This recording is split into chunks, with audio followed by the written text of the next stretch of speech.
Week 2, Chapter 4. Exercise 1.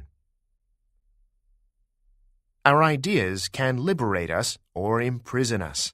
In a literal sense, we create the worlds in which we live, and there is always the possibility of recreation.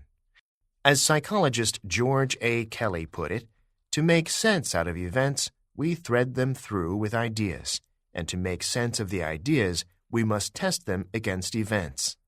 He describes this process as one of successive approximations. The great generative ideas in human history have transformed the world view of their times and helped to reshape their cultures. We make the world we live in, and we can remake it. This process of cultural evolution is probably what the comedian George Carlin had in mind when he said, "Just when I found out the meaning of life, they changed it." What is true of the long cycles of creative change in a social culture is also true of the shorter cycles of creative work by individuals and groups.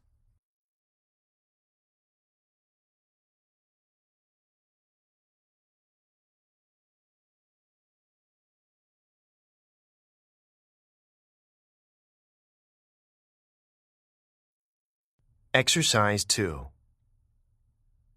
Wood was such an essential component of everyday life that one might expect a limit to wood production was responsible for the lack of progress.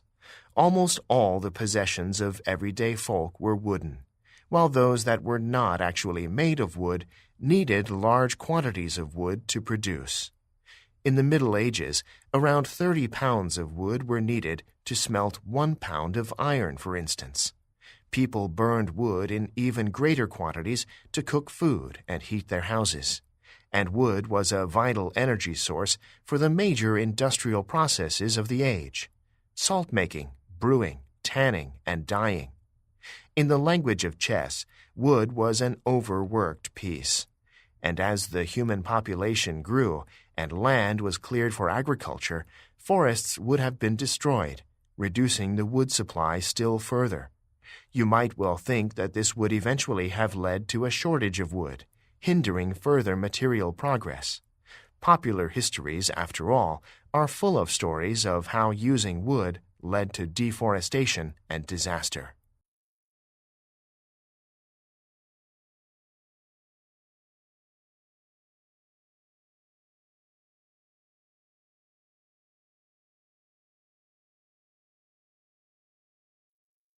Exercise 3. Beyond demographics, increased living standards had a significant consequence for economic growth, which worked through our choices about the kinds of products we purchase.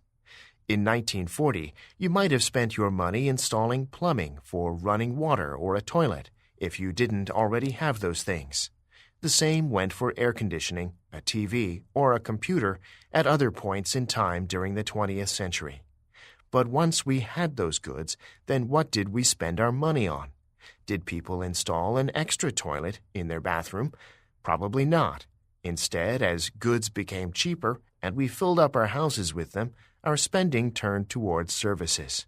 We took advantage of the falling prices and availability of basic goods to take longer and better vacations, to take classes, to see medical specialists, to get some physical therapy, or to put more data on our phone plans. We took advantage of our success in providing goods to buy more and more services.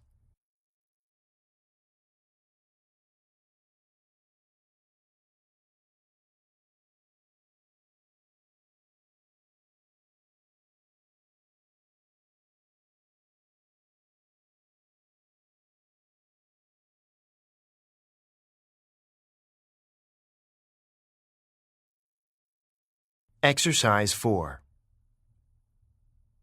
Technology allows research scientists to leverage tiny budgets in astonishing ways, and each of us can now easily contribute to science as an amateur through the growing prevalence of citizen science, in which the general public helps, often in a small incremental way, in such tasks as data collection.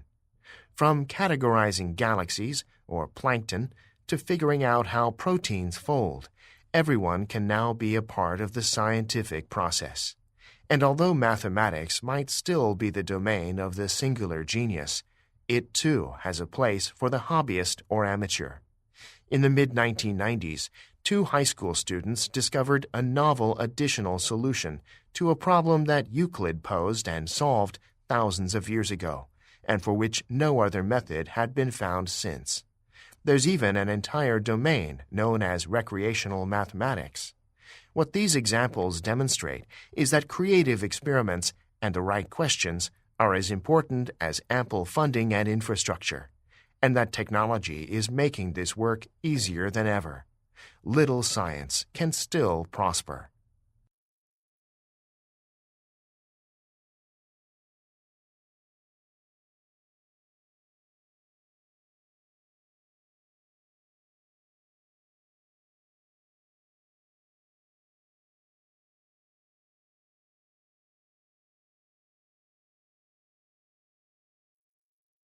Exercise 5.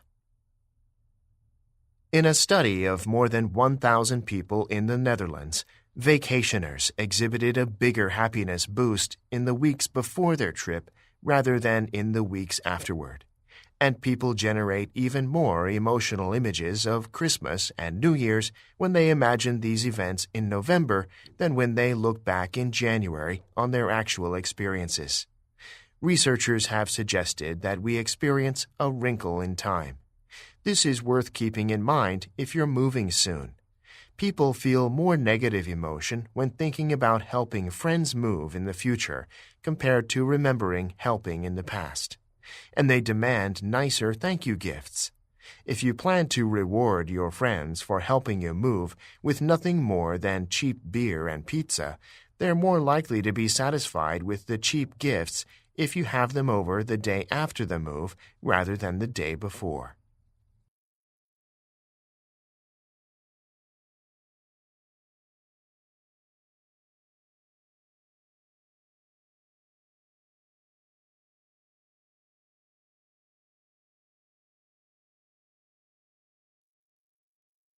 Exercise 6. The secrets of human curiosity have been explored by psychologists, perhaps most famously by Professor George Loewenstein. He writes of a test in which participants were confronted by a grid of squares on a computer screen. They were asked to click 5 of them. Some participants found that with each click, another picture of an animal appeared, but a second group saw small component parts of a single animal. With each square they clicked, another part of a greater picture was revealed. This second group were much more likely to keep on clicking squares after the required 5, and then keep going until enough of them had been turned that the mystery of the animal's identity had been solved. Brains, concluded the researchers, seem to become spontaneously curious when presented with an information set that they realize is incomplete. There is a natural inclination to resolve information gaps, wrote Loewenstein, even for questions of no importance.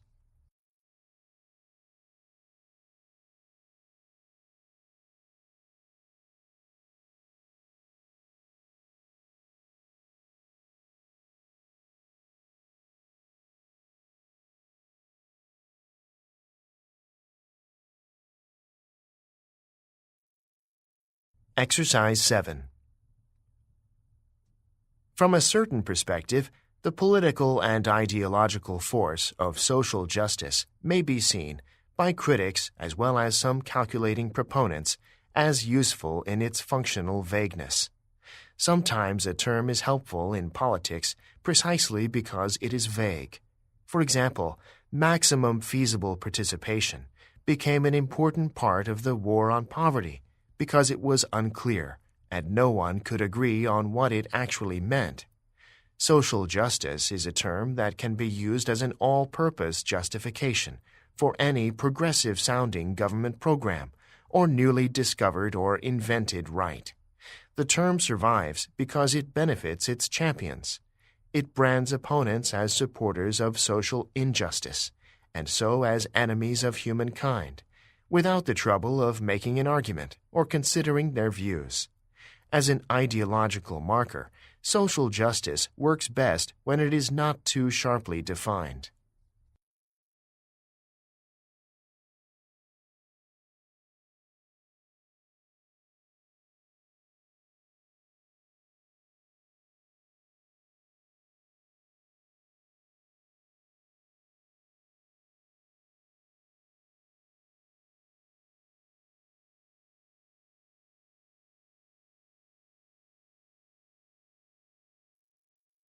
Exercise 8. Nearly all of us live in a political community, usually a state, and abide by its rules. Whether our current nation is open or authoritarian, if we leave, we are likely to find ourselves in another country with its own, possibly different rules. Even if we did find a corner of the world where states and laws did not exist, chances are it would not be a place worth living in. We come together for the sake of community and live under laws for good reason, and our lives are shaped by the politically organized unit in which we live. Aristotle believed that the state was a creation of nature that came before the individual. After all, people, when isolated, are not self-sufficient and will seek to become part of a larger whole. To him, individuals who decided to stay on their own would remain either a beast or a god. The state was in every sense greater than the individual, and being part of it was a privilege. Humans existed for the glory of the state, not vice versa.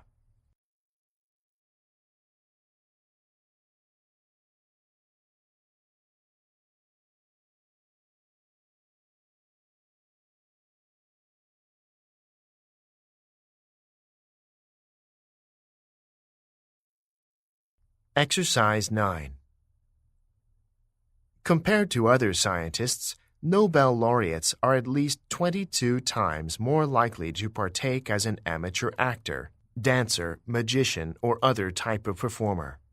Nationally recognized scientists are much more likely than other scientists to be musicians, sculptors, painters, printmakers, woodworkers, mechanics, poets, or writers of both fiction and nonfiction. And Nobel laureates are far more likely still. The most successful experts also belong to the wider world. To him who observes them from afar, said Spanish Nobel laureate Santiago Ramón y Cajal, the father of modern neuroscience, it appears as though they are scattering and dissipating their energies, while in reality they are channeling and strengthening them. The main conclusion of work that took years of studying, scientists and engineers, all of whom were regarded by peers as true technical experts, was that those who did not make a creative contribution to their field lacked aesthetic interests outside their narrow area.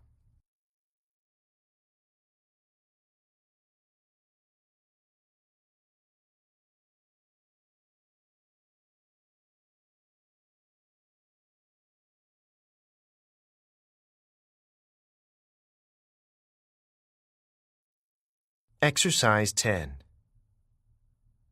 The experience of conscious decisions preceding events may be an illusion. If I ask you to move your finger whenever you feel like it, you can sit there and then eventually decide to raise your digit. That's what conscious free will feels like.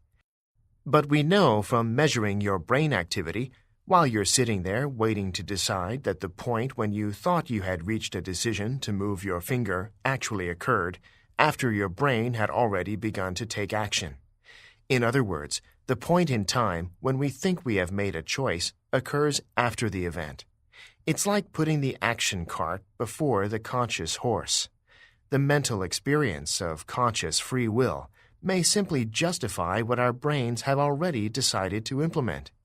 In describing this, Steven Pinker says, "The conscious mind, the self or soul, is a spin doctor, not the commander-in-chief."